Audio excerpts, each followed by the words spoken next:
এবার সৌদি আরবে ২৯ রমজানে চাঁদ দেখা গেলেও তা আকাশে থাকবে মাত্র ৮ মিনিট। তাহলে কি ৩০ মার্চই ঈদ নাকি ৩১ মার্চ? কুয়েতের আলওয়া ইসরি বিজ্ঞান কেন্দ্র জানিয়েছে, সৌদিতে ২৯ মার্চ দুপুর ১টা ৫৭ শাওয়াল মাসের চাঁদ উঠবে, তবে আকাশে থাকবে মাত্র ৮ মিনিট, যা খালি চোখে দেখা কষ্টসাধ্য হলেও অসম্ভব নয়।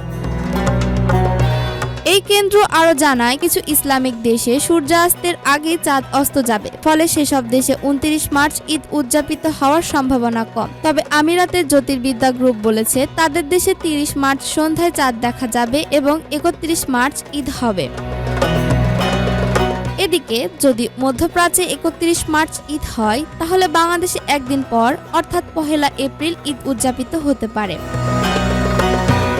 তাহলে কি এবার বাংলাদেশে ৩০টি রোজাই হবে, নাকি সৌদির সঙ্গে মিল রেখে আগেই ঈদ উদযাপিত হবে?